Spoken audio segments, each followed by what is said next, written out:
ሰላም ጤና ይስጥልን እጅጉን የተወደዳችሁና የተከበራችሁ የአዲስ ስፖርት ቤተሰቦቻችን እንደምን አላችሁልን? ከእናንተው ከሆነው ከአዲስ ስፖርት የዩቲዩብ ቻናላችን አዳዲስ ስፖርታዊ ጉዳዮችን ልናካፍላችሁ እነሆ ዳግም ተገናኘን። ስለምታደምጡን ስለምትከታተሉን ቆይታችሁም ከኛ ጋር ስለሆነ እጅጉን ከልብ አድርገን እናመሰግናለን። የተለያዩ ስፖርታዊ ጉዳዮችን የምናካፍልበት የዕለተ ሐሙስ የማለዳ ስፖርት የመረጃ ሰዓታችን ላይ እንገኛለን። ሐሳብ አስተያየቶቻችሁን ጻፉልን፣ ቪዲዮአችንን ላይክ፣ ቻናላችንን ሰብስክራይብ እያደረጋችሁ ቆይታችሁን ከኛ ጋር እንድታደርጉ የአክብሮት ግብዣን ወደ እናንተም ለማድረስ እወዳለሁ። በዛሬ ፕሮግራማችን እንደተለመደው በርከት ያሉ ስፖርታዊ ጉዳዮችን እያነሳን ነው ቆይታን የምናደርገው። ከነዚህ መካከል ትላንትና በኢትዮጵያ ፕሪሚየር ሊግ የተደረጉ ጨዋታዎች ያሉ፣ ከዛ ውጪ የካራባው ካፕ ሌላኛው የፍጻሜ ተፋላሚ ትላንትና የታወቀበት ዕለት ነው። ትላንትና ኒውካስል ዩናይትድ ከማንቸስተር ሲቲ ያደረጉት መርሃ ግብር ነበር። እሱንም ጉዳይ እንዳስሳለን። አርሰናልን፣ ማንቸስተር ዩናይትድን፣ ሌሎችንም የአውሮፓ ታላላቅ ክለቦችንም የተመለከቱ ስፖርታዊ ጉዳዮችን አካተናል። ፉአድ ባሩ ፕሮግራሙን እመራለሁ። ከመሸጋገሪያ በኋላ ተመልሰን ስንመጣ በቀጥታ ወደ ዛሬ ፕሮግራማችን የምናመራው፣ አብራችሁኝ ቆዩ።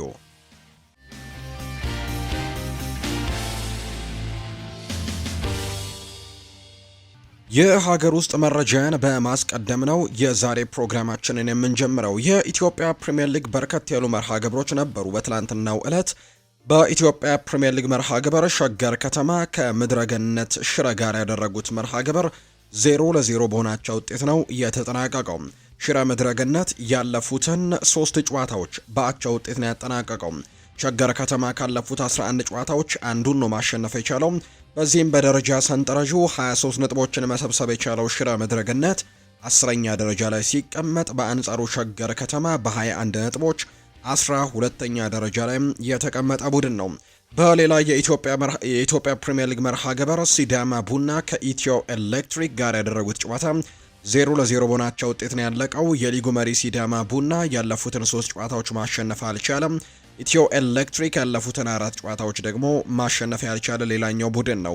35 ነጥቦችን የሰበሰበው ሲዳማ ቡና በአንደኛ ደረጃነት ሲቀመጥ፣ ኢትዮ ኤሌክትሪክ በ27 ነጥቦች 7ኛ ደረጃ ላይም ተቀምጧል።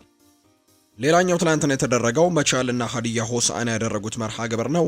ይህም ጨዋታ እንዲሁ በአቻ ውጤት ነው የተጠናቀቀው። 1-1 በሆናቸው ውጤት ተጠናቋል። ቸርነት ጉግሳ መቻልን መሪ ያደረገች ግብ ያስቆጠረ፣ ደስታ ዋሚሾ ደግሞ ሀዲያ ሆሳዕናን አቻ አድርጓል። መቻል ያለፉትን 2 ጨዋታዎች ያላሸነፈም፣ ሀዲያ ሆሳዕና ያለፉትን 3 ጨዋታዎች ማሸነፍ ያልቻለም ሌላኛው ቡድን ነው። መቻል በ30 ነጥቦች 5ኛ ደረጃ ላይ ሲቀመጥ፣ ሀዲያ ሆሳዕና በ21 ነጥቦች 13ኛ ደረጃ ላይም ተቀምጧል። ትላንትና ከተደረጉት ጨዋታዎች ብቸኛው በመሸናነፍ የተጠናቀቀው ጨዋታ ሐዋሳ ከተማ ከአዳማ ከተማ ጋር ያደረጉት መርሃ ግብር ነው። ይህ ጨዋታ በሐዋሳ ከተማ 2-0 አሸናፊነት ተጠናቋል። የሐዋሳ ከተማን የማሸነፊያ ግቦች ሽመልስ በቀለና ተባረክ ፋሞ ማስቆጠር ችለዋል።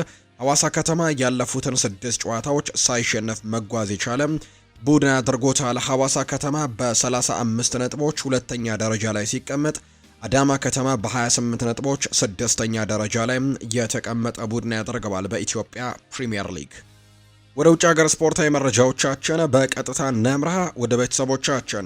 ትላንትና የተደረገ ጨዋታ አለ። የካራባው ካፕ ሌላኛው የዋንጫ ተፋላሚ የሆነው ቡድን የተረጋገጠበት ጨዋታ ነው።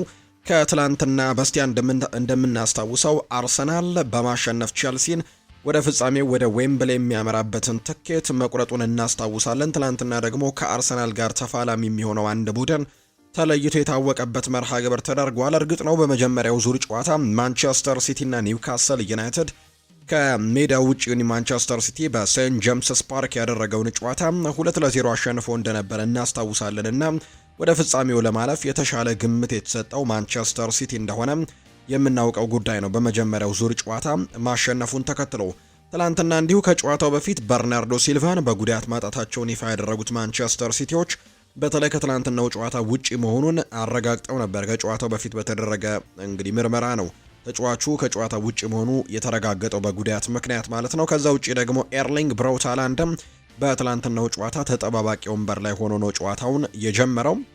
በዚህ ማንቸስተር ሲቲዎች በግብ ጠባቂነት ጄምስ ትራፎርድ ነበረ። በተከላካይ ኒኮ ኦራይሊ፣ ናታናኬ ኩሳኖቭ እና ማታያስ ኑኔስ ነበሩ። በተለይ በመሃል ተከላካይነት ቦታ ላይ ሄስኮ ግቫርዲዮል እና ሩበን ዲያስ በጉዳት ምክንያት ያለፉትን ጨዋታዎች ያልነበሩም። ሩበን ዲያስ ልምምድ እንደጀመረ ቢነገርም ከዛ ውጪ አዲስ የፈረመው ደግሞ ማርክ ጉሂን ትላንትና መጠቀም አልቻሉም። ምክንያቱም አዲስ ፈራሚ ከመሆኑ ጋር በተያዘና በመጀመሪያው ዙር ጨዋታ ባለመኖሩ በመልሱ ጨዋታ ላይ የማይኖር እንደሆነ ተረጋግጦ ነበር። በዚህም ምክንያት በትላንትናው ጨዋታ ላይ መሰለፍ አልቻለም። ስለዚህም የናታን አኬን እና የአብዲ ኮዱር ኩሶኖቭን ጥምረት ነበር በትላንትናው ጨዋታ ላይ የተመለከትነው። ከዛ ውጪ ግን ራያን አይት ኑሪ፣ ቲያኒ ራይንደርስ፣ ፊል ፎደን፣ አንቷን ሴሜኒዮ፣ ኒኮ ጎንዛሌስ እና ኦማር መርሙሽ በቋሚ አስተላለፍ ውስጥ ትላንትና የተካተቱ የማንቸስተር ሲቲ ተጫዋቾች ናቸው። እነ ሮድሪ እነ ኤርሊንግ ሃላንድ እንዲሁ በትላንትናው ጨዋታ ላይ ያልነበሩ ተጫዋቾች እንደሆኑ ተመልክተናል። ለማንቸስተር ሲቲ በጣም መልካሙ የሚባለው ዜና ትላንትና ራያን ሸርኪ ተቀይሮም ቢሆን ሜዳ ላይ ተመልክተነዋል። በጉዳት ምክንያት እንግዲህ ባለፈው ከቶትንሃም ጋር በተደረገው ጨዋታ ተጎድቶ እንደነበር እናስታውሳለን እና ምናልባት በእነዚህ ጨዋታዎች ላይ ላይኖር ይችላል የሚሉ አይነት ሀሳቦች ሲነሱ ነበር። ነገር ግን ራያን ሸርኪ ትላንትና 72ኛው ደቂቃ ላይ ፊል ፎደንን ቀይሮ ሲገባ ተመልክተነዋልና ለማንቸስተር ሲቲ ደጋፊዎች ይሄ በጣም አሪፍ የሚባለው ዜና እንደሆነ ተመልክተናል። ትላንትና ጨዋታውን 3-1 በሆነ ውጤት ነው ማሸነፍ የቻሉት ማንቸስተር ሲቲዎች። የመጀመሪያውን ዙር ጨዋታ 2-0 ማሸነፋቸውን ተከትሎ በአጠቃላይ በድምር ውጤት 5-1 በሆነ ውጤት በማሸነፍ ወደ ፍጻሜ ማለፋቸውንና እንዲሁ ከአርሰናል ጋር የፍጻሜ ተፋላሚ መሆናቸውን ማንቸስተር ሲቲዎች ያረጋገጡበት መርሃ ግብር ሆኖ ተጠናቋል። በአጠቃላይ በጨዋታው ላይ ኦማር መርሙሽ 2 ጎሎችን ሲያስቆጥር ቲያኒ ራይንደርስ ቀሪውን 1 ጎል ከመረብ ጋር ማሳረፍ ችሏል። የኒውካስል ዩናይትድን ግብ አንቶኒ ኤላንጋ ነው ማስቆጠር የቻለው። በጨዋታው ላይ በጣም በርከት ያሉ የግብ ዕድሎች ሲመክኑ ተመልክተናል። በሁለቱም በኩል በማንቸስተር ሲቲ በኒውካስል ዩናይትድን በኩል ወደ ጎልነት መቀየር የሚችሉ በጣም ያለቀላቸው ኳሶችን ሁለቱም ቡድኖች ሲያመክኑ ተመልክተናል። በዚህ ማንቸስተር ሲቲ በፍጻሜው ወደ ዌምብሊ አመርቶ ከአርሰናል ጋር ጨዋታውን እንደሚያደርግ የተረጋገጠው ቡድን ሆኗል። በትላንትናው ጨዋታ ላይ በማንቸስተር ሲቲ በኩል 18 የጎል ሙከራዎችን የተመለከትነው። ከ18ቱ የጎል ሙከራዎች 8ቱ ኢላማቸውን የጠበቁ ነበሩ። በአንጻሩ በኒውካስል ዩናይትድ በኩል 12 የጎል ሙከራዎችንም ማድረግ የቻሉበትን አጋጣሚ ነው በትላንትናው ጨዋታ ላይ የተመለከትነው። በአጠቃላይ ጨዋታውን 3-1 በሆነ ውጤት ማንቸስተር ሲቲ ማሸነፉን ተከትሎ ወደ ፍጻሜው አልፏል። ፍጻሜውን እንደምናሸነፍ ተስፋ አደርጋለሁ ብሏል ኦማር መርሙሽ ሲናገር። የማንቸስተር ሲቲን 2 ግቦች ያስቆጠረው ኦማር መርሙሽ ግቦቹን በማስቆጠሩ መደሰቱን የተናገረው ሃትሪክ ለመስራት ተስፋ አድርጌ ነበር፣ ነገር ግን 2 ግቦችን በማስቆጠሬ ደስተኛ ነኝ ሲል ጭምር ይናገራል። ይሄ ቡድን እንድናሸንፍም በራስ መተማመን የሚሰጠን ቡድን ነው፣ ፍጻሜውን እንደምናሸንፍም ተስፋ አደርጋለሁ ሲል መርሙሽ ይናገራል። ሲቲ ከዓለም ምርጥ ቡድኖች አንደኛው ነው። እዚህ ያለነው ደግሞ ዋንጫ ለማሸነፍ ነው። ለፍጻሜ ለመድረስና ዋንጫ ለማሸነፍም ያለንን በሙሉ እንሰጣለን ሲልም ጭምር ነው ኦማር መርሙሽ ጨምሮ የተናገረው። ዋንጫውን ከአርሰናል መንጠቅ እንፈልጋለን ያለው ደግሞ ቲያኒ ራይንደርስ ነው። የማንቸስተር ሲቲው ተጫዋች የሆነው ቲያኒ ራይንደርስ ቡድኑ ባሳየው አቋምና ለፍጻሜ በመድረሳችን ተደስተናል ሲል ጭምር ይናገራል። እግር ኳስ የምንጫወተው ዋንጫ ለማሸነፍ ነው ያለው ተጫዋቹ። ለመጀመሪያ ጊዜ ወደ ዌምብሌ ይሄዳለው፣ ዋንጫ ለማሸነፍም ያለንን በሙሉ እንሰጣለን በጨዋታው ላይ ሲልም ነው የተናገረው። ፍጻሜውን ለማሸነፍ ከፍተኛ ፍላጎት አለን፣ ዋንጫውን ከአርሰናል መንጠቅ እንፈልጋለን ሲል ነው ኔዘርላንዳዊው የአማካይ ስፍራ ተጫዋች የሆነው ቲያኒ ራይንደርስ የሚናገረው። በአንጻሩ የማንቸስተር ሲቲው አሰልጣኝ ፔፕ ጓርዲዮላ ከጨዋታው በኋላ ሲናገሩ ከአርሰናል ጋር መጫወት እጅጉን አስደሳች ነው ብለዋል። የሲቲው አሰልጣኝ ፔፕ ጓርዲዮላ የፍጻሜው ተጋጣሚያችን አርሰናል የአውሮፓ ምርጥ ቡድን ነው ሲሉ ገልጸውታል። ከአርሰናል ጋር መጫወትም አስደሳች ነው ብለዋል ፔፕ ጓርዲዮላ። አሁን ላይ የአውሮፓ ምርጡ ክለብ ነው፣ ምናልባትም የዓለም ምርጡ ክለብም ነው ሲሉ ጭምር ተናግረዋል። ከአርሰናል ጋር መጫወት ቡድናቸውን የተሻለ እንደሚያደርገው ነው አሰልጣኙ ጨምረው የሚናገሩት።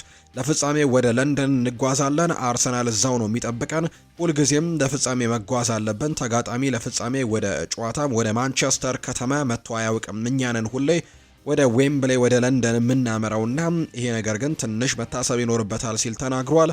ስለዚህ እኛም ወደ ለንደን እናመራለን፣ እነሱ ደግሞ እዛው ይጠብቁናል ሲል ፔፕ ጓርዲዮላ ጨምሮ ተናግሯል። በአጠቃላይ ማንቸስተር ሲቲ የትላንትናውን ጨዋታ ማሸነፋቸውን ተከትሎ ወደ ፍጻሜ ማለፋቸውን ያረጋገጡ ቡድን ሆነዋል። የፍጻሜው ጨዋታ እንግዲህ በዌምብሌ ስቴዲየም አርሰናል እና ማንቸስተር ሲቲ የሚያደርጉ እንደሆነ ነው መረጃዎቹ የወጡት። ስለዚህ ያ ጨዋታ በትልቅ ጉጉት የሚጠበቅ መርሃ ግብር ይሆናል ተብሎ ይታሰባል። ክለቦችን የተመለከቱ ስፖርታዊ ጉዳዮችን ደግሞ እናንሳ።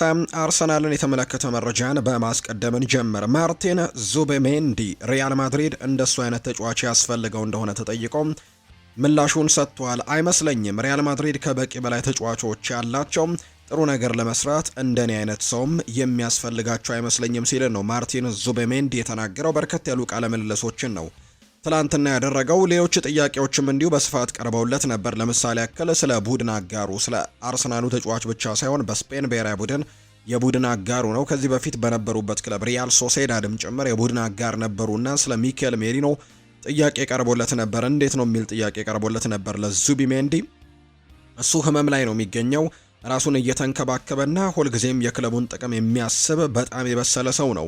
በሜዳ ላይ ያለመሆኑ በጣም እንደሚጎዳው አውቃለሁ፣ ነገር ግን የእሱ ጉዳት በክለቡ ላይ ከፍተኛ ክፍተትን ፈጥሯል ሲልም ጭምር የተናገረው። የሚኬል ሜሪኖ መጎዳት በብሔራዊ ቡድንም ደረጃም ስጋት ሆኗል ወይ የሚል ጥያቄም ቀርቦለት ነበር። ለስፔን ጥሩ እየሰራ ነበር፣ ነገር ግን ያጋጠመው ጉዳት ከሚታየው በላይ ከባድ እንደሆነ ተረድቻለሁ። በፍጥነት ለመመለስ የሚችለውን ሁሉ እንደሚያደርግ አውቃለሁ። እናም ካልቻለ ደግሞ በጣም መጥፎ ይሆናል። ምን እንደሚሆን ግን አብረን እንመለከታለን ሲል ነው ዙቢሜንዲ ከካንዴና ሴር ጋር በነበረው ቆይታ ላይ ተናገረው። 5 የእንግሊዝ ቡድኖችና አንድ የስፔን ቡድን ብቻ በቻምፒየንስ ሊግ የደረጃ ሰንጠረዥ ቶፕ ውስጥ ስለመጨረሳቸውም ጥያቄ ቀርቦለት ነበርና በዚህ ጉዳይ ላይ ምላሹን ሰጥቷል። ዙቢሜንዲ ሲናገር ዋናው ነገር ቻምፒየንስ ሊግ ዋንጫን ስለማሸነፍ ነው። የአሁኑ የደረጃ ጥሩ ነው፣ ነገር ግን ማን እንደሚያሸንፍ እናያለን። ከሊጉ ጋር በፍጥነት መላመድ አሪፍ ነው፣ ነገር ግን ግጥሚያዎቹ በጣም አድካሚ ናቸው። ሁሉም ሰው ጫና እንደሚፈጥርብንና ውድድሩ በጣም ከፍተኛ መሆኑን አስታውሳለሁ። የስፔን ቡድኖች በፍጹም መወገድ የለባቸውም። ባርሴሎና ባለፈው የውድድር ዘመን ግማሽ ፍጻሜ ላይ ደርሷል። ሪያል ማድሪድ ነው። እናም አትሌቲኮ ማድሪድ ብዙ ተጫዋቾች ያሉት፣ ወደፊት ምን እንደሚገጥመን አላውቅም። ነገር ግን የቻምፒየንስ ሊግ የተለየ ውድድር ነው፣ እንደ ማንኛውም ነገር ሊከሰት ይችላል ሲልም ጭምር ተናግሯል ዙቢሜንዲ። ሌላኛው ጥያቄ ቀረበለት፣ የሊጉን ዋንጫ ማሸነፍ የዚህ ዓመት ህልምህ ነው የሚል ጥያቄም ቀርቦለት ነበር ለማርቲን ዙቢሜንዲ። አዎ ከሌሎች ህልሞች መካከል ይገኝበታል፣ ትልቁ ህልሜ ግን ከዚህ በላይ ነው። ነገር ግን ይህ ዋንጫ ፕሪሚየር ሊጉን እዚህ ብዙ ጥቅም እንደሚሰጥ መረዳት ችያለው። ከብዙ ነገሮችም በኋላ በአርሰናል መላመድ ችያለው። እውነት ለመናገር በጣም ከባድ የውድድር ዓመት ነው። እናም ለማሸነፍም ሁሉንም ነገር እናደርጋለን ሲልም ጭምር ነው ማርቲን ዙቢሜንዲ የተናገረው። አርሰናል በሚቀጥሉት ወራት አዩብ ቡአዲን ለማስፈረም በቅርበት መከታተል ጀምረዋል። ከወኪሎቹ ጋር የመጀመሪያ መደበኛ ያልሆኑ ውይይቶችም ተካሂደዋል። ነገር ግን በአሁኑ ጊዜ እነዚህ የዳሰሳ ጥናቶች ወደ ሌላ ደረጃ እንደሚቀየሩ ምንም አይነት ዋስትና እንደሌለ ጭምር ነው እየተነገረ የሚገኘው። ነገር ግን ታዳጊው ኮከብ በበርካታ ክለቦች በማንቸስተር ዩናይትድም ጨምሮ የሚፈለገው ታዳጊው አዩብ ቡአዲ ግን አርሰናል ለማስፈረም በሚቀጥለው የክረምት የተጫዋቾች የዝውውር መስኮት በትልቁ እንቅስቃሴ ያደርግበታል ተብሎ የሚጠበቀው ተጫዋች እንደሆነ ነው መረጃዎች የወጡት። ሌላኛው ዳቪድ ኦርነስቲን ያጋራው መረጃ ነው። ሁኔታም በጣም ግልጽ ነበር። አስፈላጊ ማጣራት ካደረግን በኋላ የሳንድሮ ቶናሊ ወኪል ተጫዋቹን ለአርሰናልና ለአንድሪያ ቤርታ እንዳቀረበው በግልጽ ተረጋግጧል። ቶናሊ በአርቴታና በአርሰናል የሚፈለግ ተጫዋች በመሆኑ ሁኔታዎችን መመልከት ጀምረው ነበር። ነገር ግን በክለቦቹ መካከል ማለትም በአርሰናልና በኒውካስል ዩናይትድ መካከል የተደረገ ምንም አይነት ንግግር አልነበረም እና በጥር ለማጠናቀቅ በጣም ከባድ ሁኔታ ውስጥ ነበር። ነገር ግን እመኑኝ በሚቀጥሉት የዝውውር መስኮቶች በደንብ ስሙን እንደምንሰማው ተስፋ አደርጋለሁ ሲልም ጭምር ነው የተናገረው። አርቴታ በዙሪያው ካሉ ሰዎች የተለየና በከፍተኛ ፍላጎት የሚታወቅ ሲሆን ከእያንዳንዱ የዝውውር መስኮት የሚያገኘው ጥቅም ከፍ ለማድረግ ነው የሚጥረው። አርሰናል በዝውውር መስኮት የመጨረሻ ቀንም አዲስ አማካይ ቢያስፈርም ኖሮ የበለጠ ምቾት ሊሰማው እንደሚችል ይታመናል። ነገር ግን ብዙ የሚያማረርበት ነገር የለውም ተብሏል። ባለው ስብስብ በጣም ደስተኛ ነው። ነገር ግን ተጫዋቾች በተጨመሩ ቁጥር ግን በጣም ደስ የሚለው አይነት አሰልጣኝ እንደሆነ ጭምር ነው እየተናገረ የሚገኘውና ባለፈው የዝውውር መስኮትም አማካይ ቢመጣም የተሻለ እንደሆነም ሲናገር ነበር። ነገር ግን ባለመፈረሙም ደግሞ የሚቆጭ አይነት አይደለም። ባሉት የተጫዋቾች ስብስብ በጣም ደስተኛ እንደሆነ የሚነገር ነው። አርሰናል ቀድሞውኑ ጥሩ ቡድን በመስራት ረገድ ከባድ ስራ ይጠብቀዋል ተብሏል። ወጣት አማካይ ተጫዋቾችን ማስፈረም ይፈልጋሉ። በተጨማሪ ደግሞ ተጫዋቾችን መሸጥ ቅድሚያ የሚሰጠው ጉዳይ ይሆናል። ባለፈው ክረምት ከፍተኛ ወጪን ካወጣ በኋላ የፋይናንስ ደንቦቹን ላለመጣስ ሲሉ ተጫዋቾችን በመሸጥ ገንዘቦችን ማግኘት መጀመር እንዳለባቸውም ነው ለአርሰናል ቅርብ የሆነ የመረጃ ምንጭ ጭምር ሀሳቡን ያጋራው። የማንቸስተር ዩናይትድ ጉዳዮችን እናንሳ።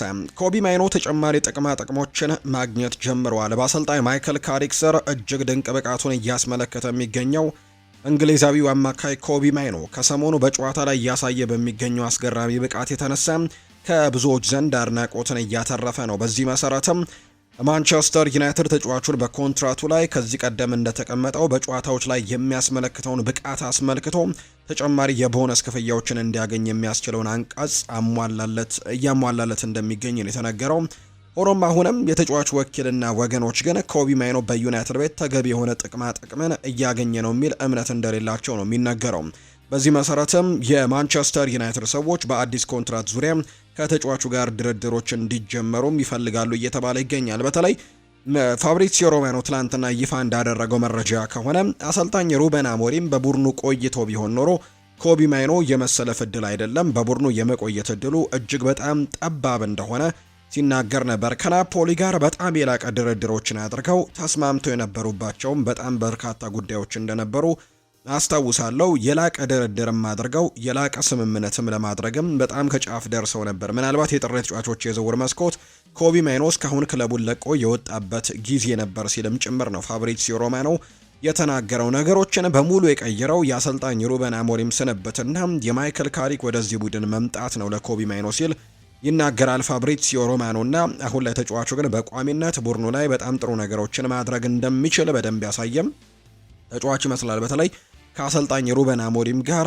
የሆኑ የተፈጠሩ ነገሮች እንዳሉ የሚያሳዩ አይነት ፍንጮችን ከዛ በኋላ እየተመለከትን እንደምንገኝ ነው መረጃዎች እየወጡ የሚገኙት። ተጫዋቹ ግን ወዲያው በማይክል ካሪክ ስር በቋሚ አስተላለፍ ውስጥ ከገባ በኋላ በጣም ጥሩ የሚባሉ ጊዜያቶችን እያሳለፈ ነው። ቋሚ ተሰላፊነቱንም በደንብ እያረጋገጠ ይገኛል። በአሰልጣኝ ሩበን አሞሪም ስር በዚህ የውድድር ዓመት በነበሩት ጨዋታዎች ላይ በፕሪሚየር ሊግ አንድም በቋሚነት የተሰለፈባቸው ጨዋታዎች ያልነበሩም በሩበን አሞሪም ስር በአንጻሩ በካራባው ካፕ እና እንዲሁ ደግሞ በኤፍኤ ካፕ ጨዋታዎች ላይ ካልሆነ በስተቀር በፕሪሚየር ሊጉ ግን በቋሚ የተሰለፈበት አጋጣሚዎች ያልነበሩም። ነገር ግን ለኮቢ ማይኖ መቀየት የማይክል ካሪክ መምጣት ትልቅ አስተዋጽኦን እንዳደረገ ነው ፋብሪዚዮ ሮማኖ ይፋ ያደረገው።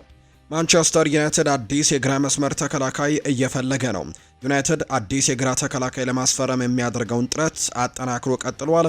የጀርመኑ አይንትራክ ፍራንክፈርት ተጫዋች የሆነው ናትናኤል ብራውንን ለመመልከትም ስካውቶችን ወደ ጀርመን እንደላከ ነው የተነገረው። በተለይ ማንቸስተር ዩናይትዶች በቅርቡ ፓትሪክ ዶርጉ ወደ ማጥቃቱ ጠጋ ብሎ በግራው የክንፍ መስመር ላይ በመጫወቱ ጥሩ ነገሮችን ማሳየቱን ተከትሎ የዛ አካባቢ ተጫዋች አድርገው እንዲመለከቱት አድርጓቸዋል። ስለዚህ በግራው የተከላካይ ክፍል ላይ ተጫዋቾችን ማምጣት የተሻለ ነው ብለው እንደሚያምኑ ነው የተነገረውና ለሉክ ሾውም ተተኪ የሚሆን ከሉክ ሾው ጋርም ተፎካካሪ የሚሆን ተጫዋችን ማምጣት ይፈልጋሉ በሚቀጥሉት የዝውውር መስኮቶች። ለዚህ ደግሞ ናትናኤል ብራውንን ከወደ ጀርመን ለማምጣትም ስካውቶቻቸውን እንደላኩ ነው ቲም ቶክ የተባለው የመረጃ ምንጭ ይፋ ያደረገው።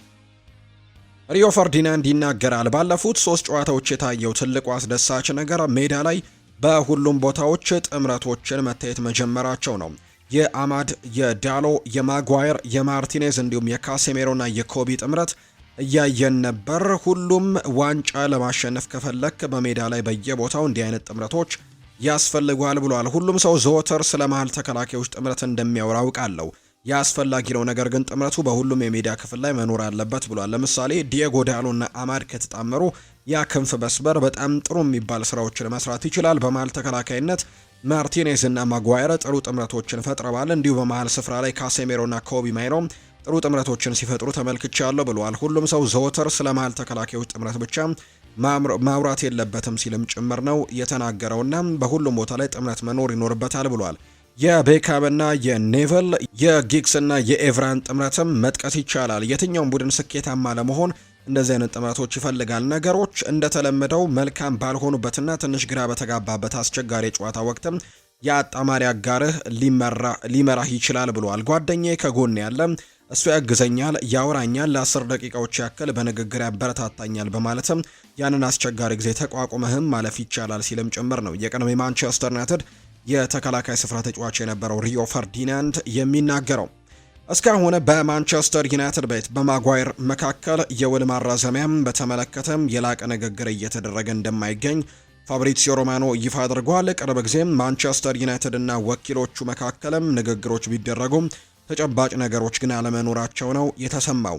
በርካታ የጣሊያን ክለቦች በጥር ተጫዋቾች የዝውውር መስኮት ማጓየርን ለማስፈረም ቢሞክሩም ማንቸስተር ዩናይትድ ሁሉንም ጥያቄዎችን ውድቅ ማድረጉ ነው እየተነገረ የሚገኘው። ፋብሪዚዮ ሮማኖ ይፋ እንዳደረገው ከሆነ በሌላ መረጃ ሃሪ ማጓየር አሁን ላይ 190,000 ፓውንድ ሳምንታዊ ደሞዙን ወደ 80,000 ፓውንድን በመቀነስ በማንቸስተር ዩናይትድ ቤት መቀጠል እንደሚፈልግ ነው ዘ አይ ፔፐር የተባለ የመረጃ ምንጭም እየወጣ የሚገኘው።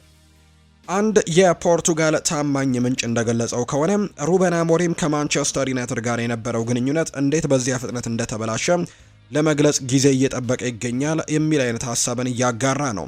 ሩበን አሞሪም ዝምታውን ከመስመሩ በፊት የካሪክ ቶፕ 4 ጉዞን ላለመሰናከልም በሚል እስከ ውድድር ዓመቱ መጨረሻም ድረስ ይታገሳል። በማንቸስተር ዩናይትድ ላይ እሱ የሚያነሳቸው ሀሳቦች ምናልባት በውድድር ዓመቱ ላይ ውጤቶቹ እንቅፋት እንዳይፈጥሩበት ወይም ደግሞ የሚናገረው ነገር ቡድን እንዳይከፋፈል በማሰብ ይሄ ውድድር ዓመት እስኪያልቅ ድረስም ስለ ቡድኑ ምንም ነገር መጥፎ ነገሮችን ማንሳት እንደማይፈልግ ነገር ግን በፍጥነት የተሰናበተበትና በፍጥነት ነገሮች የተበላሹበትን ነገር ግን መናገር እንደሚፈልግና ዝምታውን እንደሚሰብር ግን ይናገራል። ነገር ግን አሁን እያመጡት ላለው ውጤት አክብሮት ስላለው እስከ ክረምቱ ድረስ ዝም ማለትን ይመርጣል ብሏል። አንድ የፖርቱጋል ሚዲያ ነው ይህንን ያመጣው።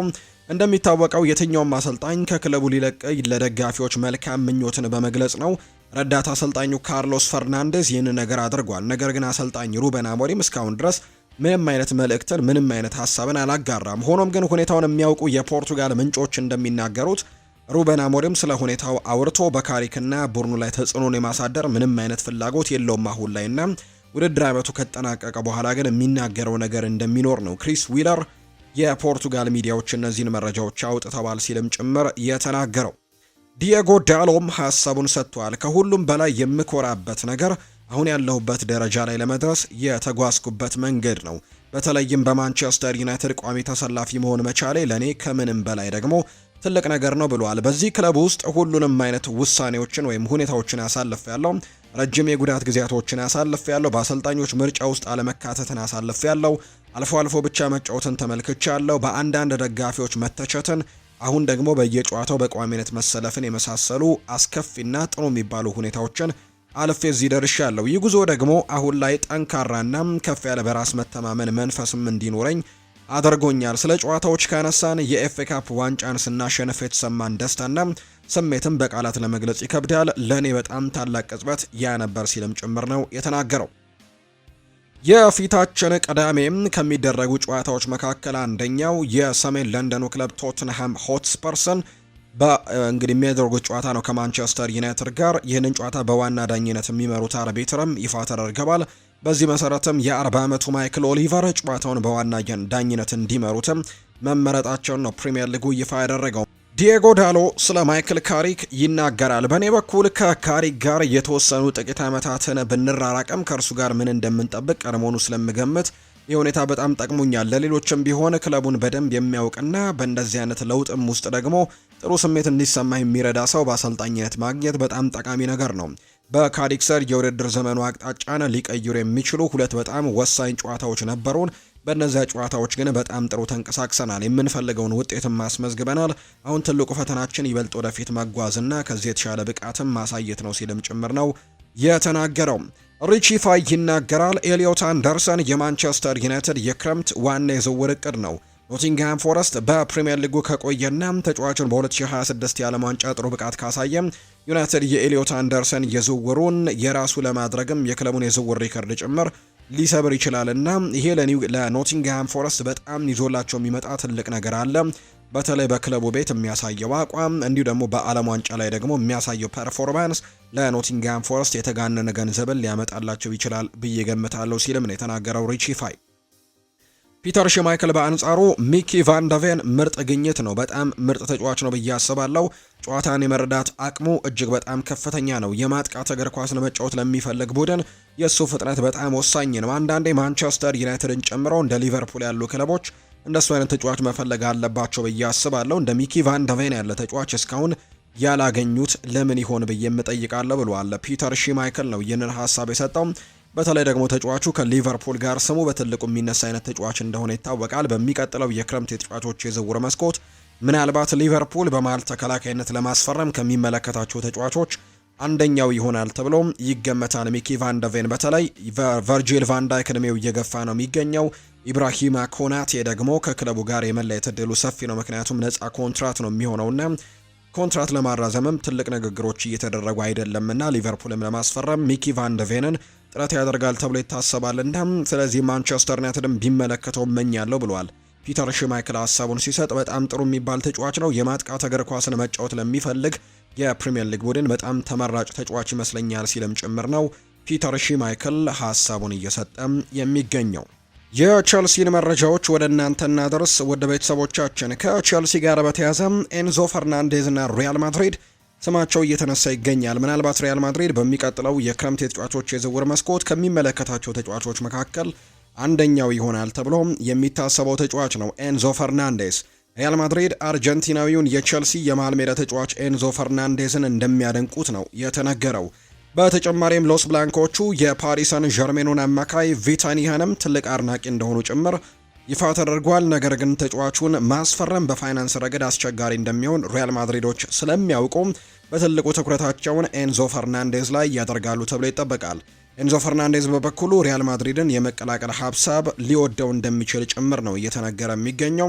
ይሁን እንጂ ኤንዞ በክለቡ እስከ 2032 ውል ያለው ሲሆን ቸልሲ በበኩሉ የመሸጥ ምንም አይነት ፍላጎት የለውም። በተለይ አዲሱ አሰልጣኝ ሊያም ሮስኒየር ቡድናቸውን መገንባት የሚፈልጉት በኤንዞ ፈርናንዴዝ በኩል ነውና በዚህ መሰረትም ቸልሲ ይህንን ተጫዋች ለመልቀቅ በጣም ከባድ ያደርግባቸዋል ለሪያል ማድሪዶች ተብሎ ይታሰባል። ነገር ግን ተጫዋቹ ገፍቶ የሚሄድ ከሆነ ሪያል ማድሪድን ለመቀላቀል ለሪያል ማድሪድ ምናልባት ነገሮችን ሊያቀልላቸው እንደሚችል እየተገመተ ይገኛል። ነገር ግን በአጠቃላይ ሪያል ማድሪዶች ይህንን ተጫዋች ለማግኘት ግን ተለቅ ያለ ገንዘቦችን መመደባቸው አይቀሬ እንደሆነ ይታመናል። ሪያል ማድሪድ ከኤንዞ ፈርናንዴስ አሊያም ደግሞ ከቪታኒያ አንዳቸውን ለማስፈረም ግን በሚቀጥለው የክረምት የተጫዋቾች የዝውውር መስኮት ትልቅ እንቅስቃሴ ማድረጋቸው አይቀሬ እንደሆነ ነው ዘ አትሌቲክ የተባለው የመረጃ ምንጭ ይፋ እያደረገም የሚገኘው።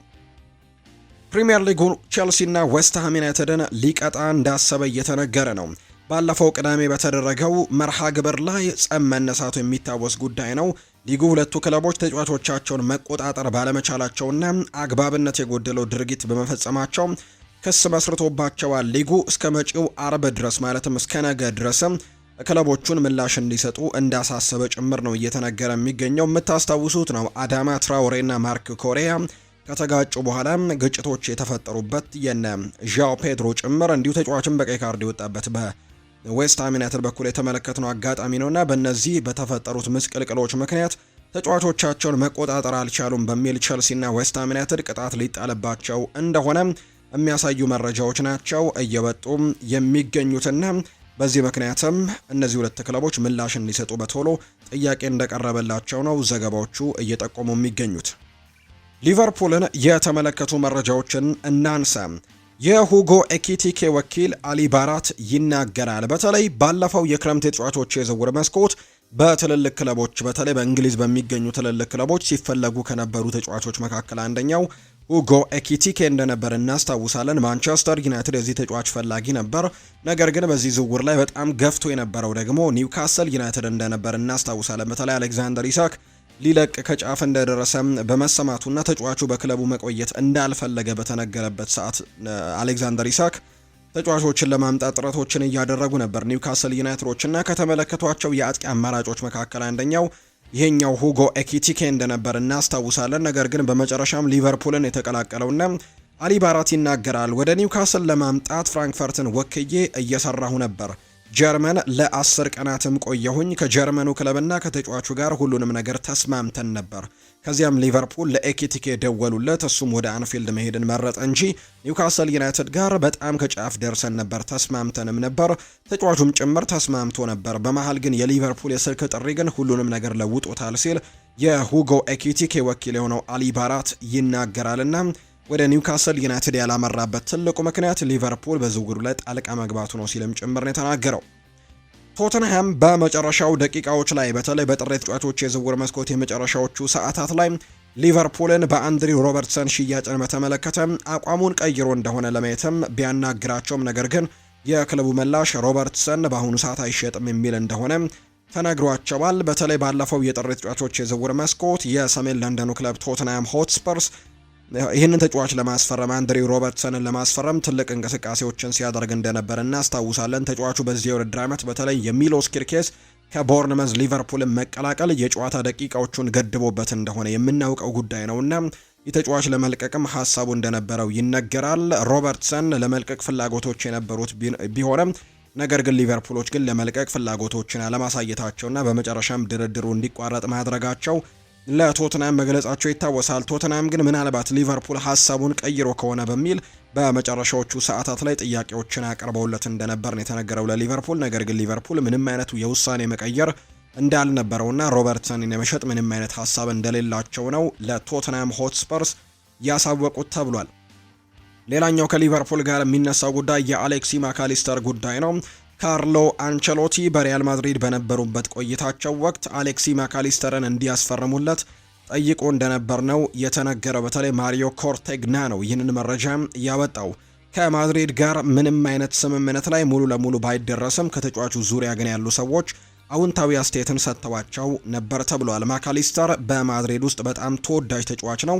ኮንትራቱ ደግሞ እስከ 2028 ድረስ ነውና ምናልባት ማድሪድ እርምጃ ለመውሰድ ከወሰነ የወደፊት የማካሊስተር ሊያስፈርም የሚችልበት እድል ሪያል ማድሪድ ያገኛል ተብሎ እየተጠበቀ ይገኛል። ስለዚህም ሪያል ማድሪዶች በተለይ ካርሎ አንቸሎቲ በመጨረሻው ሲዝናቸው ለማስፈረም ከሞከራቸው ተጫዋቾች መካከል አንደኛው የሊቨርፑል ማካሊስተር እንደሆነ ነው ማሪዮ ኮርቴግና መረጃውን ያጋራው። ማንቸስተር ሲቲን ደግሞ እንመልከት። በርናርዶ ሲልቫም ስለ ፔፕ ጓርዲዮላ ሀሳቡን ያነሳል። በ2017 በቻምፒየንስ ሊግ ከማንቸስተር ሲቲ ጋር በኢቲሃድ ስቴዲየም ያደረግነው ጨዋታም መቼም ቢሆን ከማረሳቸው ትውስታዎች አንዱ ነበር። በጨዋታው በ5-3 በሆነ ውጤት የተጠናቀቀበት በጣም ከባድ ጨዋታ ነበር። ለቃለ መጠይቅ ወደ ተጫዋቾች መውጫ ደግሞ አመራሁኝ። እዛ ደግሞ በነበርኩበት ሰዓት ድንገት ከፔፕ ጓርዲዮላ ጋር ተገናኘን። ሊያናግረኝ ይችላል ብዬ በፍጹም አልገመትኩም ነበር። ነገር ግን ቆም ብሎ እጄን ጨበጠኝና ምርጥ ጨዋታ እንዳደረግኩኝ ነገረኝ። ከጥቂት ደቂቃዎችም በኋላ አወራን። ይህም ለኔ የማይታመን ነበር። ምክንያቱም የፔፕ ቡድኖች የሚጫወቱበትን የፈጠራ የታከለበት እግር ኳስ መንገድን ሁሌም አደንቅ ነበር። እሱም ልክ እኔን እንደሚወደኝ አይነት እግር ኳስ ተጫዋችም መመልከቱ በጣም አስደሰተኝ። የሚናገረውን ያ የውድድር ዘመን ሲጠናቀቅ በሞናኮ የነበሩ ወጣት ተጫዋቾች በሙሉ ይሸጣሉ የሚል ብዙ ወሬዎች ነበሩ። ከኬሊያን ምባፔ ጋር በጣም የቅርብ ጓደኛሞች ነበርን። ስማችን ከማንቸስተር ሲቲ፣ ቸልሲ፣ ፓሪስ ሰን ዠርሜን እና ከሌሎችም በርካታ ክለቦች ጋር ይያያዝ ነበር። በእነዚህም ቀናት የሚወሩ ወሬዎች በጣም የማይታመኑ ከመሆናቸው የተነሳ ምን እንደምትሰማ እንኳን አታውቅም ነበር። ለዚህም በዋትሳፕ ግሩፓችን ውስጥ በየቀኑ ስለዚህ ጉዳይ እንቀልድ ነበር። በመጨረሻም መጀመሪያ የተሸጥኩት እኔ በመሆኔ የእኛን ውድድር አሸነፍኩኝ። ለእኔ ከማንቸስተር ሲቲ የተሻለ ቦታ የለም። ስለ ፔፕ ጓርዲዮላ ብዙ ተጽፏል። ነገር ግን አሁንም ቢሆን ሰዎች እሱ ምን ያክል ለዝርዝር ነገሮች ጥንቃቄን የሚያደርግ መሆኑን በሚገባ የተረዱ አይመስለኝም። ከጨዋታዎች በፊት ብዙውን ጊዜ እኔ ካርታውን ሰጣችኋለሁ፣ እንቆቅልሹን በሜዳ ላይ መፍታትና የእናንተ ፋንታ ነው ይለናል። በእግር ኳስ እንደዚህ አይነት ሀሳብ ላለው ሰው ከሱ መማር ፍጹም ተመራጭ ያደርገዋል። እዚህ በመጫወቴ በየቀኑ ደስታን ነው የማገኘው ሲልም ጭምር ነው ይህንን ሀሳብ የሰጠው በርናርዶ ሲልቫ በተለይ ከሞናኮ ወደ ማንቸስተር ሲቲ ከመጣበት ጉዳይ ጋር አያይዞ ሀሳቡን እያጋራ የሚገኘው ማንቸስተር ሲቲ በክረምቱ የዝውውር መስኮት የቀኝ ተከላካይ እንዲሁም በርናርዶ ሲልቫንም ሊተካ የሚችል አይነት ተጫዋች እየተከታተለ እንደሚገኝ ነው እየተገለጸ የሚገኘው። ከበርከት ካሉ ዓመታት በኋላ አሁን ላይ በርናርዶ ሲልቫ ከክለቡ ጋር ሊለያይ የሚችልበት እድሉ እንዳለ እየተገለጸ ነው። በአውሮፓ አንዳንድ ክለቦች ይህንን ተጫዋች ለማስፈረም ጥረቶችን እያደረጉ ነው። የስፔኑ ክለብ ባርሴሎናን ጨምሮ ምናልባት የሀገሩ ክለቦችም የፖርቱጋል ክለቦችም እንደ ቤኔፊካ አይነት ክለቦችም ተጫዋቹን ለማስፈረም ጥረቶችን ያደርጋሉ ተብሎ ይታመናል። ከዛ ውጪ የሳዑዲ አረቢያ ክለቦችም የዚህ ተጫዋች ፈላጊዎች እንደሆኑ ይነገራል። ስለዚህ በርናርዶ ሲልቫ ምናልባት በማንቸስተር ሲቲ የመጨረሻ ውድድር ዓመቱ ሊሆን እንደሚችል በርካቶች ግምቶቻቸውን እየሰጡ ነውና ማንቸስተር ሲቲም በርናርዶ ሲልቫን የሚተካለት ተጫዋችም ለማስፈረም ጥረት እያደረገ እንደሚገኝ ጭምር ነው የተነገረው። ሌላኛው ምናልባት የፔፕ ጓርዲዮላም ይሄ ውድድር ዓመት የመጨረሻው ሊሆን እንደሚችል የሚያሳዩ መረጃዎች በተለይ ሰሞኑን በስፋት እየተነሱ ይገኛሉ። የመጨረሻው የውድድር ዓመቱ ሊሆን እንደሚችል ግምቶች እየወጡ ይገኛሉ። እርግጥ ነው ባለፈው ክረምት ነው 2 ዓመታት ኮንትራት ያራዘመውና ምናልባት ይህንን ዓመት የሚያጠናቅቅ ከሆነ 1 ዓመት እንደሚቀረው ይታወቃል። ነገር ግን ፔፕ ጓርዲዮላ ይህ ዓመቱ የመጨረሻው ነው የሚሉ ዘገባዎች በጣም በርከት ብለው እየተስፋፉ ነው የሚገኙትና ጓርዲዮላ በዚህ የውድድር ዘመን መጨረሻው ላይ ማንቸስተር ሲቲ ሊለቅ የሚችልበት እድል ሰፊ ከመሆኑ ጋር በተያያዘ በዚህም ምክንያት ማንቸስተር ሲቲዎች እሱን ይተካል ብለው የሚያስቡ እጩዎችን እየለዩ ይገኛሉ። 3 አሰልጣኞች ደግሞ በዚህ እጩ ዝርዝር ውስጥ እንደተካተቱ የሚያሳዩ ዘገባዎችን እየተመለከትን ነው። አንደኛው የቀድሞው የራሱ የፔፕ ጓርዲዮላ ምክትል የነበረውና ከዛ ውጪ ደግሞ እንዲሁ በማንቸስተር ሲቲ ቤት በምክትልነት የሰራ በቼልሲ ቤትም ጥሩ ስራዎችን መስራት የቻለውን ኤንዞ ማሬስካን ለማስፈረም በእጩነት ከያዟቸው አሰልጣኞች መካከል አንደኛው ነው። አሁን ያለ ስራ ቁጭ ብሎ እንደሚገኝ ይታወቃል። በቼልሲ ቤት በነበረበት ጊዜም ከማንቸስተር ሲቲ ጋር ስሙ ሲነሳ እንደነበር የምናስታውሰው ነው። ፔፕ ጓርዲዮላ ማንቸስተር ሲቲን በሚለቅበት ሰዓት ከኤንዞ ማሬስካ ጋር የመቀጠል ፍላጎት እንዳላቸው ሲቲዎች ሲነገር እንደነበር እናስታውሳለን። እንዲሁ ንግግሮችንም አድርገዋል የሚሉ ዘገባዎችም ሲወጡ ነበር። አንደኛው ኤንዞ ማሬስካ ነው። ሌላኛው የማንቸስተር ሲቲ አሰልጣኝ ፔፕ ጓርዲዮላ በአሰልጣኝነት ዘመኑ ሻቪ አሎንሶን በተጫዋችነት ማሰልጠናቸው ይታወሳል እና በተለይ በተጫዋችነት በፔፕ ጓርዲዮላ ስር ያሳለፉ በርከት ያሉ ተጫዋቾች የነበሩ ሰዎች አሁን ላይ በአሰልጣኝነት ስኬታማ እንደሆኑ የሚታወቁ ነው። ከፔፕ ጓርዲዮላ ጋር ኮንታክት ያላቸው ሰዎች በሙሉ በርካቶቹ አሰልጣኝነት እየተሳካላቸው ነው የሚሉ አይነት ዘገባዎች ሲወጡ እንመለከታለን። ከነዚህ መካከል እነ ቪንሰንት ኮምፓኒን የምናስታውሰው ነው። በባየር ሚኒክ ቤት አሁን በጣም ጥሩ ስራዎችን እየሰራ ነው። ያኔ በማንቸስተር ሲቲ ቤት በፔፕ ጓርዲዮላ ስር ሰልጥኗል። ከዛ ውጭ ደግሞ ሌሎችም እነ ሚኬል አርቴታን በምክትል አሰልጣኝነት ከፔፕ ጓርዲዮላ ጋር መስራቱን የምናስታውሰው ነው።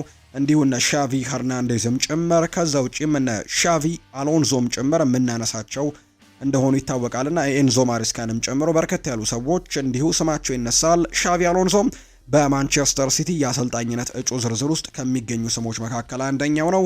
ሌላኛው የቀድሞ ባርሴሎና ተጫዋችና አሁን በጣሊያኑ ክለብ ኮሞ በጣም ጥሩ ስራዎችን እየሰራ የሚገኘው ሴስ ፋብሪጋስም እንዲሁ በሲቲ ዝርዝር ውስጥ ከሚገኙ አሰልጣኞች መካከል እንደሆኑ ነው እየተገለጸ የሚገኘው።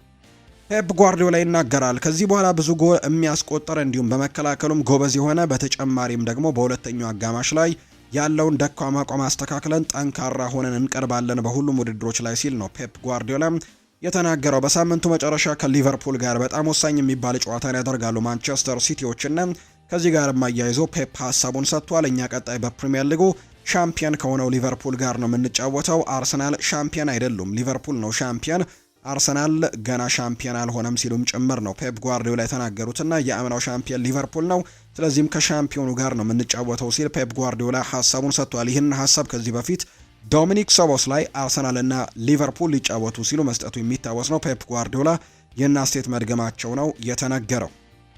ሪያል ማድሪድን ደግሞ እንመልከት። የማድሪድ የወሩ ምርጥ ተጫዋች ይፋ ተደርጓል። የስፔን ላሊጋው ክለብ ሪያል ማድሪድ የወርሃ ጥር የወሩ ምርጥ ተጫዋቻቸውን ይፋ አድርገዋል። በዚህ መሰረትም ፈረንሳዊው የፊት መስመር ተሰላፊ ኬሊያን ኤምባፔ የወሩ ምርጥ ተጫዋች በመሆን በአብላጫ ድምፅ መመረጥ ችሏል። ኬሊያን ኤምባፔ በወሩ ባደረጋቸው ጨዋታዎች 7 ግቦችን ማስቆጠር ችሏል። በዚህ ውድድር ዓመት ማድሪድ እየተቸገረ እንኳን ቢሆን ኬሊያን ኤምባፔ ግን በሁሉም ውድድሮች በጣም በርከት ያሉ ግቦችን ለክለቡ እያስቆጠረ እንደሚገኝ የሚታወቅ ጉዳይ ነውና የዚህ ወርም የወሩ ኮከብ ተጫዋች ተብሎ የተመረጠውም እንዲሁ ኬሊያን ኤምባፔ እንደሆነ ይፋ ተደርጓል። በዚህ ወር ባደረጋቸው ጨዋታዎችም 7 ግቦችን ለሪያል ማድሪድ ማስቆጠር የቻለው ተጫዋች እንደሆነ ነው የተነገረው። ሪያል ማድሪድ በተከላካይ ስፍራ ላይ ከሚፈልጋቸው ተጫዋቾች መካከል አንደኛው ዳዮት ኦፓሚካኖ እንደሆነ የምናውቀው ጉዳይ ነው። ነገር ግን ይህ ተጫዋች በባየር ሚኒክ ቤት ኮንትራቱን ለማራዘም መስማማቱን ተከትሎ ሪያል ማድሪድ ይህንን ተጫዋች የማግኘት እድሉ አሁን ላይ እንደጠበበ የሚታወቅ ነውና ዳዮት ኦፓሚካኖን ማስፈረም ባለመቻሉ ምክንያት በክረምቱ የዝውውር መስኮት የተለያዩ ተጫዋቾችን ለማምጣት ሙከራዎችን ያደርጋሉ ተብሎ እንደሚታሰብ እየተገለጸ ይገኛል። የሚፈልጓቸው በርከት ያሉ ተጫዋቾች ያሉ ኒኮ ሺሮተርቤክ ከዛ ውጪ ሌሎችም ተጫዋቾች ጭምር እየተከታተሉ እንደሚገኝ ይናገራሉ። በተለይ ግን ሪያል ማድሪዶች በዚህ ተጫዋች በተጨባጭ እንደተበሳጩበት ጭምር ነው የተነገረው። ምንም አይነት ይፋዊ ጥያቄዎችን በእርግጥ አላቀረቡለትም። ነገር ግን ከኮንትራት ነፃ ሲሆን ግን ለማምጣት ሙከራዎችን ያደርገው ነበር። ስምምነቱ ማጠናቀቅ የሚቻልበት ሁኔታንም ለመዳሰስ ብዙ ነገሮችን ያደርገው ነበር። ነገር ግን ሳይሳካ ቀርቷል። ሌሎች ተከላካዮች ላይ በክረምቱ ትኩረታቸውን ያደርጋሉ ተብሎ እንደሚታሰብ ነው ፋብሪዚዮ ሮማኖ መረጃውን ያጋራው። ቤን ጃኮብስ እንደተናገረው ከሆነ እኔ እንደማስበው የሳዑዲ ሊግ ባለስልጣናት በክረምቱ የዝውውር መስኮት ለአልናስር ተጨማሪ ገንዘቦችን ይሰጣሉ። እናም ክሪስቲያኖ ሮናልዶ በሳዑዲ አረቢያም ይቆያል ብዬ አስባለሁ ሲልም ጭምር ነው ቤን ጃኮብስ እየተናገረ የሚገኘው። ሰሞኑን ከክሪስቲያኖ ሮናልዶ ጋርና ከሊጉ ጋር በተያዘም የተለያዩ ሰጣ ገባዎች ተገብተው እንደነበረ የምናስታውሰው ጉዳይ ነው። አሁን ግን በክለቡ ሊቆይ እንደሚችል ነው የተናገረው። በክረምቱ ለአልናስር በርከት ያሉ ገንዘቦች ይመደበለታል ተብሎ ይታሰባል። ሌላኛው ኦን ዴሴሮ የተባለው የመረጃ ምንጭ እንዳጋራው ከሆነ አንዳንድ የሪያል ማድሪድ ስራ አስፈጻሚ አባላት አሁንም የአሰልጣኝ ሻቪ አሎንዞ መሰናበት ትክክል አለመሆኑን ያምናሉ። ምክንያቱም ሻቪ አሎንዞ በክለብ ውስጥ ጠንካራ የሆነ ስሜትን እየገነባ እንደነበር ነው እምነቱ ያላቸው። ሆኖም ግን ከሻቪ በኋላ የአርቤሎ መሾም ሁኔታውን የበለጠ እንደሚያባብሱ የተገለጸ ሲሆን በአንዳንድ የክለቡ አመራሮች በኩልም ተጫዋቾች በአርቤሎ ስር እየተሻሻሉ አይደለም የሚል ግንዛቤ እንዳላቸው ጭምር ነው የተናገረውና እስካሁን ድረስ በሪያል ማድሪድ አስተዳደር ውስጥ ሻቪ አሎንዞ መሰናበት አልነበረበትም ብለው የሚያስቡ በርከት ያሉ ሰዎች እንዳሉ ጭምር ነው ኦንዴሴሮ የተባለው የመረጃ ምንጭ እየተናገረ የሚገኘው። ሪያል ማድሪድ የዳኒ ካርቫሃልን ኮንትራት ለማደስም በቅርቡ ውሳኔ መስጠት ይኖርበታል ተብሏል። እናም በዚህ ላይ ማለት ሪያል የሌጀንዶቹን ኮንትራት በማደሱ ዙሪያ አሁንም ላይ የሚወሰዱ አንዳንድ ጥርጣሬዎች አሉ። ዳኒ ካርቫሃል ክለቡን ለቆ ከሄደ ሪያል ማድሪድ የቀኝ ተመላላሽ ቦታውን ለማጠናከር ተጨማሪ ፊርማዎች እንደሚያስፈልጉት ነው ዘ አትሌቲክ የተባለ የመረጃ ምንጭ ይፋ እያደረገ የሚገኘው። ሪያል ማድሪድ በኤንድሪክ ላይ አሁንም ይተማመናል። እናም በሱ እቅዳቸው ውስጥ አለ። ሻቪ አሎንዞ ለምን የጨዋታ ደቂቃዎችን እንደነፈገው አሁን ድረስ አልተረዱም። ኤንድሪክ በበኩሉ ቅድሚያ የሚሰጠው በማድሪድ ስኬታማ መሆንን ነው። በክለቡም እጅግ በጣም ደስተኛ እንደሆነ ይነገራል። እድል ማግኘት ፈልጋል ብሏል ማሪዮ ኮርቴግና ሲያጋራ። በተለይ ወደ ሊዮን ካመራ በኋላ በጣም ጥሩ ጊዜያቶችን እያሳለፈ ነው የሚገኘው። 5 ጎሎችንም ማስቆጠር ችሏል። ትናንትናም በነበረው ጨዋታ ላይ እንዲህ ጎል ማስቆጠሩን እንደቀጠለ ተመልክተናልና በርከት ያሉ ግቦችን እያስቆጠረ ነው። የዚህ ወርም ደግሞ ምርጡ ተጫዋች ተብሎ መሸለሙም ጭምር የምናስታውሰው ነውና በሊዮን እንግዲህ የእግር ኳስ ሕይወቱ አሁን አልጋ ባልጋ እየሆነለት ይገኛል። ዋናው ዓላማው ግን በሪያል ማድሪድ ስኬታማ የእግር ኳስ ሕይወትን ማሳለፍ እንደሆነ ነው ይህ ተጫዋች የሚናገረው። ስለዚህም ወደ ሪያል ማድሪድ ተመልሶ በዚህ ቡድን ውስጥ ጥሩ ነገሮችን ማሳለፍ እንደሚፈልግ ይናገራል። ከባለፈው የውድድር ዓመት ጀምሮ በየቀኑ በቫልዴባስ የነበረ አንድ ምንጭ እንደሚገልጸው ሪፖርት ከሆነ ሪያል ማድሪድ የቀኝ ተከላካይ፣ መሀል ተከላካይ፣ የቀኝ ክንፍ ተጫዋችና ከሁሉም በላይ ደግሞ የመሀል ሜዳ ተጫዋች እንደሚፈልግ ይጠቁማሉ። ስለዚህ በሚቀጥለው የክረምት የተጫዋቾች የዝውውር መስኮት ይህንን ቦታ ለማስፈረም እንቅስቃሴዎችን ያደርጋሉ ተብሎ ነው የሚታሰበው። የሪያል ማድሪድ አመራሮች ቡድኑን ማጠናከር ቢፈልጉም በዚህ ሰዓት ግን ቡድኑን ለማጠናከር ፍቃደኛ አልሆኑም። ምንም አይነት ኮንትራቶች ወይም ኢንቨስትመንቶችን በጥር ወር ማከናወኑ ጠቃሚ እንዳልሆነ ይሰማቸዋል። ስለሆነም ክለቡ የክረምቱ ገበያ የተጋነነና ጥሩ አማራጭ እንዳሉትም ያምናል። እናም በክረምቱ ከሚያስፈልጋቸው ተጫዋቾች መካከል ጥቂት ውድ ተጫዋቾች ይኖራሉ ተብሎ እንደሚታሰብ ነው ዘ አትሌቲክ መረጃውን ያጋራው። ዳኒ ሰባዮስ ሪያል ማድሪድን ለመልቀቅ ክፍት ነው። ስፔናዊው ተጫዋች በየመጨረሻዎቹ 2 ክረምቶች ክለቡን ለመልቀቅ ጠይቋል። እናም በዚህ ክረምትም ተመሳሳይ እንደሚሆን ነው የሚጠበቀው። ሴባዮስ ማድሪድን ከለቀቀ ሪያል ቤቲስ የሚመርጠው መዳረሻው ነው። ነገር ግን እስካሁን ተጫዋቹን እፈልጋለሁ ብሎ የመጣ አንድም ክለብ የለም። ዝውውሩ እንዳይሳካ ወይንም ተጫዋቹን ለማስፈረም ክለቦች ያልተጋበዙበት ምክንያት ሪያል ማድሪድ አማካዩን ለመሸጥ የሚጠይቀው ዋጋና የተጫዋቹ ደሞዝ በአመት 4.5 ሚሊዮን ዩሮ ገደማ መሆኑ ነው። በዚህ ምክንያት ምንም እንኳን ተጫዋቹ ከክለቡ የመልቀቅ ፍላጎት ቢኖረውም በቀደሙት ጊዜያት ግን ከየትኛውም ክለብ ጋር ምንም አይነት ጥያቄዎች ሊመጡለት እንዳልቻሉ ነው ዘ አትሌቲክ ጨምሮ የተናገረው። ፋራን ጋርሲያ በክረምቱ ወቅትም ሪያል ማድሪድን ሊለቅም ሊሄድም እንደሚችል እየተነገረ ነው። እንዲሁም ባለፉት 2 የክረምት ተጫዋቾች የዝውውር መስኮት ወራትም ክለቡን ስለመልቀቅም የጠየቀው ዳኒ ሰባዮስም በተመሳሳይ ዳቪድ አላባም ኮንትራቱ ሲጠናቀቅ በሰኔ ወር ያለምንም እድሳት ከክለቡ ይሰናበታል ተብሎም ይታሰባል።